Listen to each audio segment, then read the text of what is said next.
An ordinary lawyer wakes up in his home only to discover that the zombie apocalypse has begun outside. Will he survive this living hell? Let's find out. It's Christmas. Children and adults enjoy the rides in an amusement park while colorful fireworks light up the sky. A married couple, Manel and Julia, visit their little nephew. It's already late, and the guests are getting ready to go home. Manel shows the boy a video of their cat, Luculo, and tucks him into bed. On the drive back, Manel and Julia start talking about children. The woman dreams of having a baby, but her husband isn't ready yet. Distracted by their argument, Julia loses focus on the road, and they get into an accident.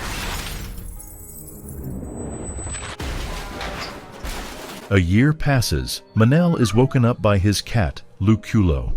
An upcoming border closure due to the outbreak of a new virus has been announced on the news. Manel doesn't seem very interested. He mutes the TV and walks away. The protagonist gets into his car and drives to the harbor, where two women are already waiting for him. They want to buy his boat.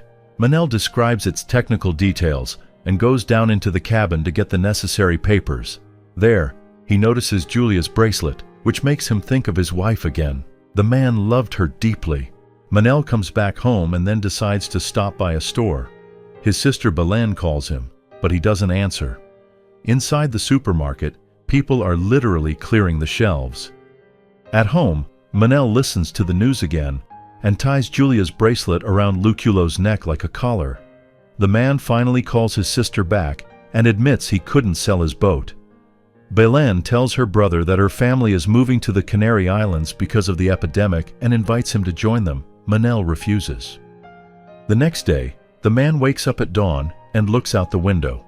His neighbors are moving out as well. Manel takes his cat, gets in the car, and drives to his sister's place, while the radio reports on a new mutation of the virus. When Manel arrives at the airport, panic breaks out in the crowd. The flights have suddenly been canceled. Angry passengers begin to argue and fight. Belen calls her brother and warns that the country is closing its airspace. She tells the man he should go back home and barricade himself inside. That's easier said than done. The roads are jammed with massive traffic. Manel abandons his car, takes his cat, and heads home on foot. By evening, he notices armed soldiers in the city, sealing off one of the neighborhoods. Before long, they march a visibly infected zombie out into the street. Manel finally makes it back home. Before going to bed, he remembers the accident he and his wife had a year ago. She hadn't survived. The next morning, Belen calls again. She says the authorities are planning to create quarantine zones for the healthy to contain the virus. For now, though, Manel is safer staying at home. The protagonist watches the news and scrolls through Instagram, seeing people's first reactions to the outbreak. Soon after, the government declares a state of emergency. Manel heads to the supermarket, but chaos has already broken out in there. The shelves and displays are almost completely empty as people grab the last remaining goods. The man manages to take a few canned items and leaves. He picks up more supplies at a small shop near a gas station, where he notices an injured man trying to hide from something. Cries for help echo through the street. Suddenly, a zombie appears. It's fast and unnervingly agile. Manel grabs a mop to defend himself. Just then, a gunshot rings out, and the zombie collapses. Unfortunately, every injured person soon turns into a zombie as well. The protagonist flees back home. Once there, Manel turns on the news and begins fortifying his house against possible attacks. He also sets up a security camera outside to monitor the street. The army starts evacuating civilians, but the protagonist chooses to stay. Soldiers try to break down his door, but eventually they fail and leave. 2 weeks later, Manel records a message for Belen. He admits that his supplies are running out. The man needs to find some more food. Manel takes a harpoon and leaves his hideout. He roams the deserted streets, breaking into abandoned houses in search of anything edible. In one of these houses, he unexpectedly comes across an elderly woman named Gabriella. She has no food either. Disabled, she was unable to evacuate. Gabriella points Manel to a few homes where supplies might still be hidden. In one of the mansions, the protagonist stumbles upon a stylish helmet and a motorcycle and decides to take them. Manel also finds a small amount of food, which he shares with Gabriella.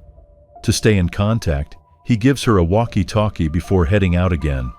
Breaking into another abandoned home, Manel notices a stranger wandering inside. The man bolts the moment he sees Manel, Exploring further, the main character finally discovers a large stash of canned goods. That evening, he and Gabriella share dinner by candlelight. They talk about their loved ones, and Manel shows the old woman photographs of Julia. Back at home, Manel is once again haunted by memories of last year's car accident. His troubling thoughts are interrupted by the crackle of the walkie-talkie. It's Gabriella. She asks Manel to turn on the radio. The broadcast announces that all survivors are being evacuated to the Canary Islands. The protagonist suggests they go together on his boat. Gabriella agrees. Manel starts preparing for the journey and heads over to pick Gabriella up. But when he arrives, he finds the old woman lifeless.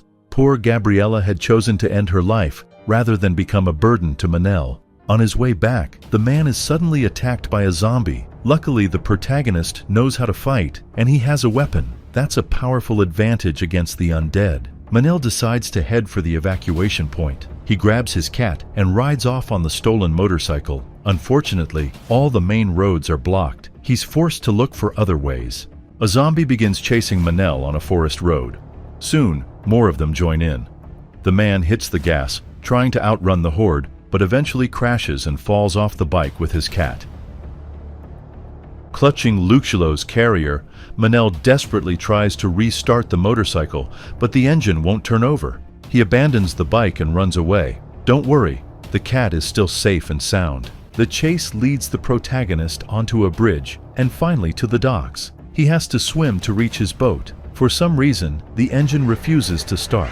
At that moment, a strange sound, resembling a baby crying, comes from inside the cabin. Manel discovers a zombie infant there. The protagonist jumps into a small dinghy and sails toward an island. In the middle of the night, the motor dies. Manel is desperate. Some time later, a small vessel passes nearby. There are survivors aboard. They pull Manel and his cat to safety, feed them, and ask about his story. They turn out to be sailors from Ukraine, one of whom speaks Spanish. Manel is given a separate cabin and urged to rest. The main character peeks through a porthole and spots another boat adrift, packed with survivors, begging for help. The next morning, Manel goes up on deck and asks what happened to the people from the other boat. The sailors reply that they have no idea who he's talking about. Manel points out a factory on the map where they could get various building materials, including cement. He also learns that other survivors are being kept locked up for some reason. Manel tries to persuade one of the sailors, Victor, to hijack a medical helicopter and fly to the Canary Islands. Victor once trained as a pilot, so he could handle it, but the sailor advises Manel to keep quiet and stop asking questions.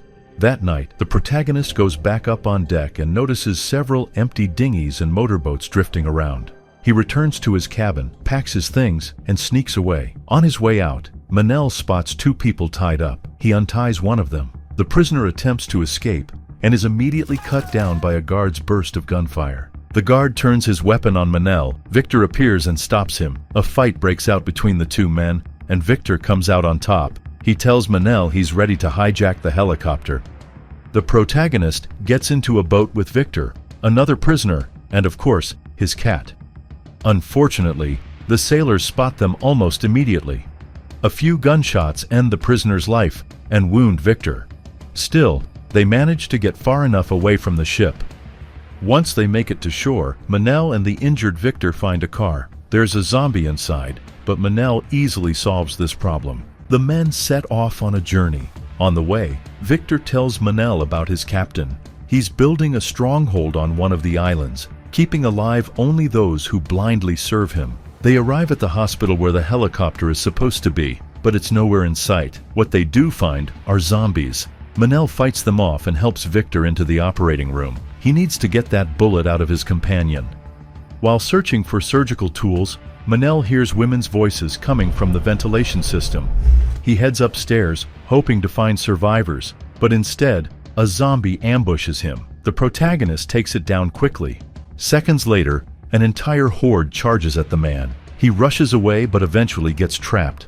Manel seems done for, until a young woman saves him. Together, they hurry back to Victor and lay him out on the operating table. Soon, another woman shows up, accompanied by several children. While Victor undergoes surgery, Manel lets the kids pet his cat. The bullet is successfully removed, and Victor is deeply grateful for being saved. Manel admits that they're searching for a helicopter. One of the women tells him she knows where it is, but the landing pad is surrounded by zombies. That evening, the survivors share a meal together. Manel opens up, confessing that this is the very hospital his wife was brought to after the accident. Sadly, the doctors couldn't save her. The protagonist walks over to the hospital bed where she once lay and breaks down in tears. The man's loyal cat, Luculo, comes to comfort him. Later, Manel climbs up to the rooftop. To his surprise, he gets mobile reception. Dozens of messages from Belen flood in. He scrolls through them and finally replies, assuring his sister that he's safe. Suddenly, gunfire erupts nearby. Those are the sailors they escaped from. Manel rushes back to the others and warns them that they're in grave danger.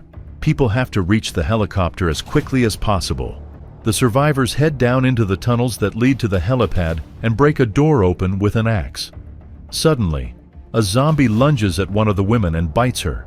The creature is quickly dispatched, but the woman is wounded, which means she's infected and will mutate soon.